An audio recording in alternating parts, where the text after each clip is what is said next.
The Kano state government have decided that instead of taking accountability for the lives lost during the End Bad Governance protest in Kano state, they are going to instead, use the Nigerian police to go after the victims, the family members of these people who were killed during the protest. You can imagine.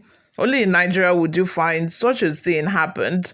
Okay, let's admit that, during the End Bad Governance, protest in Kano State, those people were mistakenly killed. Let's just say that.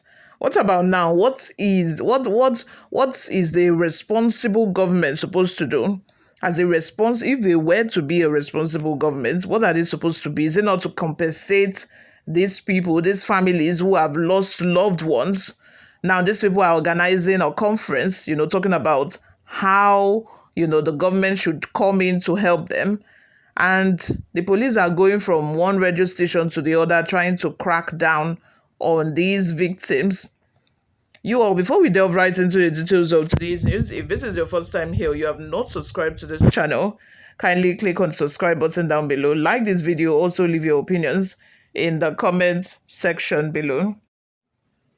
At the press conference, victims killed during the End Bad Governance protest urged the government and police authorities to accept responsibility for the loss of innocent lives and provide justice and compensation. Security personnel in Kano State have been cracking down on FM stations, searching for journalists who dared to cover a press conference held by the parents of victims of police brutality during the End Bad Governance protest. These protests, which took place last August, aimed to draw attention to the struggles faced by Nigerians, including bad governance, economic hardship, and other pressing challenges. However, Sahara reporters learned that personnel of the Department of State Services, DSS, also known as State Security Service, SSS, have been looking for the addresses of the parents and the details of the organizers of a press conference. At the press conference, families of victims killed during the End Bad Governance protest urged the government and police authorities to accept responsibility for the loss of innocent lives and provide justice and compensation. By the way, people should not have to lose their lives because they went out to protest what they are experiencing. They went out to protest the bad governance. Things are hard. According to who even said that, according to someone of recent who said that Nigerians is very surprised that Nigerians are not out protesting every single day because the price of petrol keeps going up. Just of recent, NNPC just increased the price of petrol at all of their filling stations yesterday from 900 and something to 1,030 naira. You can imagine. And people went out to protest bad governance, an end to bad governance, and you are out here sending police and DSS, to arrest families of victims. Not only did people lose family members, not only did people get arrested. Well, what about the families of these people? What about their families? What about their parents who are now saying that at least acknowledge what you have done and compensate us in one way or the other?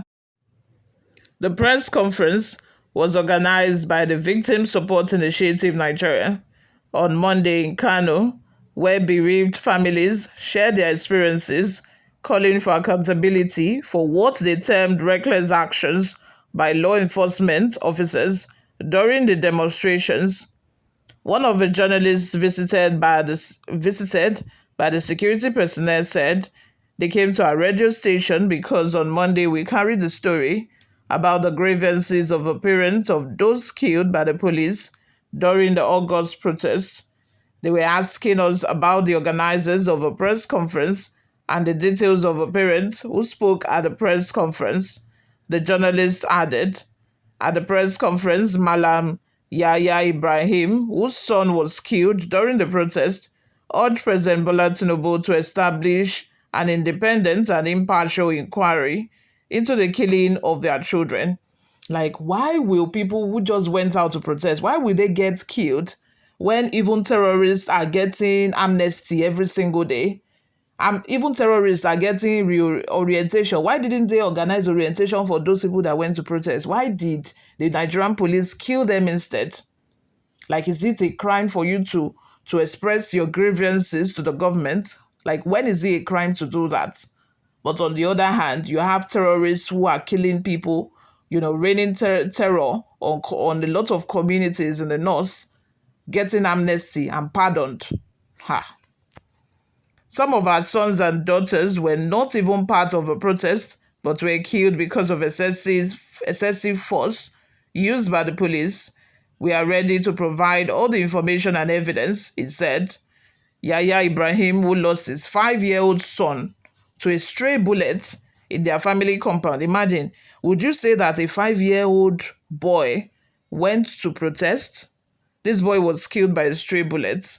And here you have the Nigerian police not ready to take accountability, and the Kano state government as well, not ready to take accountability for their actions. And you are sending police to be looking for their addresses. The man spoke emotionally on behalf of a family. My son was just playing in the compound when a stray bullet cut his life short. This was not an accident, but a failure of governance and accountability. We demand justice for all innocent lives lost, he said. The VSIN revealed that over 50 families across the country have reported similar tragic losses linked to the protests, highlighting a pattern of alleged excessive force by security operatives. It seemed like our security operatives have not yet learnt their lesson, from the Lagos End SARS protest that happened at the Imbadiwe junction. It seems they have not yet learned their lesson, which is why, I don't know what it's going to take for the federal government to actually hear the cries of Nigerians and actually turn a new leaf. It's really so bad. Protesting is not. It's not a crime to protest as a Nigerian. That is your civil right and your civic responsibility. Just like freedom of speech, Nigerians should be free to express themselves, express their mind when they feel like the government is not doing what they want. But it's really sad that, when people come out, carry placard like this, the government sees it as an effrontery, against their government. These families deserve justice, not silence. The lives lost during the protests are a reminder of the systemic failures we need to fix as a nation, she said. My son was just a little boy playing in our compound. He was too young to even understand what a protest meant, yet a policeman's bullet took his life, Ibrahim said, his voice heavy with grief. The Inspector General's denial of this tragedy only adds to our pain. It's a stark reminder of how accountability is missing. The families called on the government to thoroughly investigate the killings and hold officers who misuse firearms accountable. They also pressed for financial compensation for those who lost loved ones or suffered life-altering injuries. Ibrahim explained how the lack of justice has worsened their anguish, leaving many families without closure. We won't stop fighting for justice until those responsible face the consequences, he vowed. However, the appeal for the government to address the victims' grievances and ensure such tragedies never happen again. What are your thoughts? Let's have them in the comment section. Thank you very much for always listening and watching. This is where I'm going to draw the curtain for now. I will see you all in my next video. Bye for now.